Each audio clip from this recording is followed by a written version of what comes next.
So my book came out, the Psychedelic book, Plant Medicine Handbook, and I wanted to let you guys know. Some of you have said that you're interested in that one, so there you go. You can go to my website, and you can click on the link to the website, and then you can go to the books, and you'll see it. And also the Seeming Retention book and autobiography book. Okay, let's get down to it. So we're talking about bad trips. Why do people have the bad trips?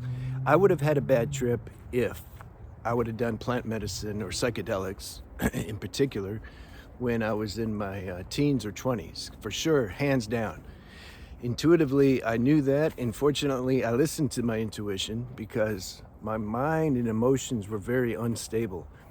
This is the core issue of why people have bad trips. If you're unstable in your psyche, in your if you're like a victim to, this isn't entirely true, but I'm going to share the other side.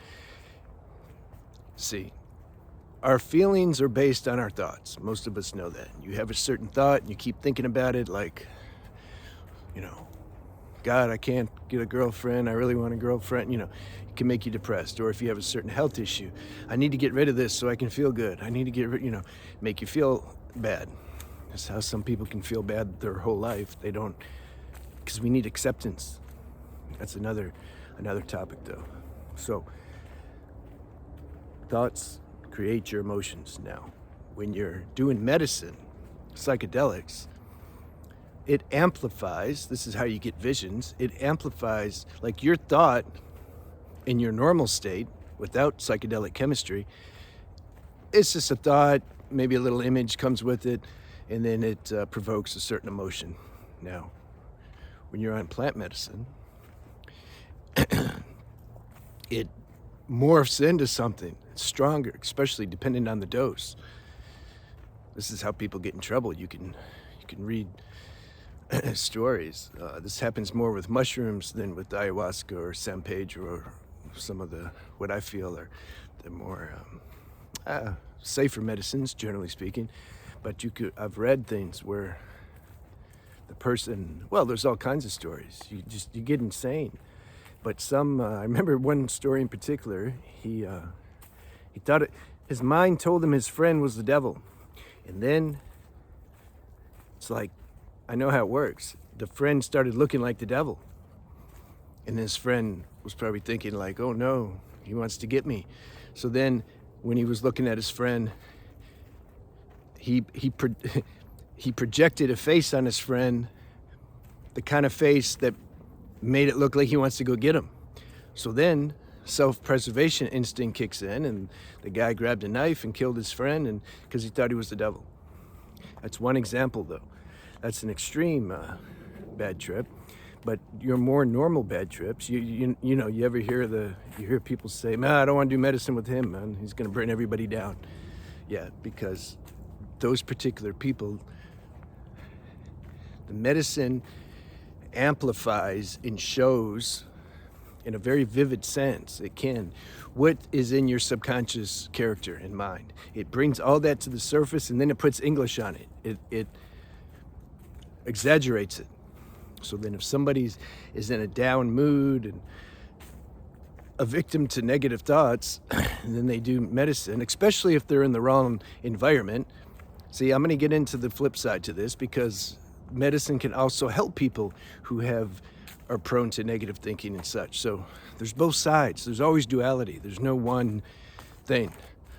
Like, well, I used to be depressed. I did mushrooms and now I'm not depressed anymore. Go do them. Yeah. And somebody else goes and does them and they end up in a mental institution.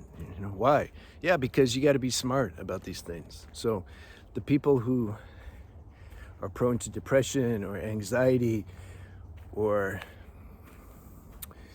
it's like they live too much in their mind and fantasies. Man, if they do medicine and they're in the wrong environment, that stuff can come to life in a way like that. They don't know they don't know it's a trip.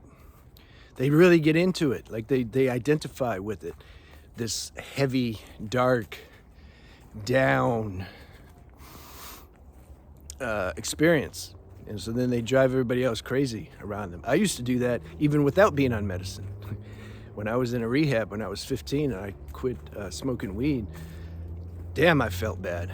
The side effects and withdrawals were just way too intense, you know? So I would ask my doctor every day, I'm like, you promise, am I gonna like feel better someday? Are you sure I'm gonna feel better someday? And then I would ask friends. I would get high and I would ask, before I went to the rehab, I'd get high. My nickname was like, am I ever gonna feel better? That was my nickname. Because I'd get high and then I'd feel weird and I'd ask my friends, like, why do I feel this way? Am I ever gonna feel better? I remember I met a girl, we would go to the mall. That's where that's the hangout spot back, 30 years ago. And I found another girl who felt the same way. She's like, I feel really weird. I'm like, I do too. She's like, will this ever go away? I'm like, I don't know. I'm also trying to get that question answered. I remember we bonded on that. We never really hanged out or spent, we would just see each other in passing and we'd be like, I feel weird. Yeah, me too. All right, so that's the negative side. You got to be careful. Now, if you're doing it, the West in the U.S., they're probably other countries, they're becoming more open to this. They're realizing that mushrooms, San Pedro, ayahuasca, it's good to have natural medicine. I'm not really about the synthetics, the MDMA and acid, because it's like made in a lab. It has certain tagalongs and side effects that natural medicine doesn't have. Because natural medicine, it has the nature spirit is still intact. They haven't like synthesized it or corrupted it by putting it in a lab. Anyway, when you're doing natural medicine and you're in the right environment, you have the right environment, you have somebody who's supporting you or supervising you. Best, I feel, better than in a medical environment is if you go to an authentic shaman somewhere. And you do medicine in the woods in a natural environment and you have somebody facilitating it who understands the medicine. This is the best. And then you're doing it with people who probably aren't going to go crazy, The other thing is people who are on certain psychotropic drugs or antidepressants or, certain pharmaceutical chemistry, man, that has a bad interaction a lot of times when you do the plant medicine.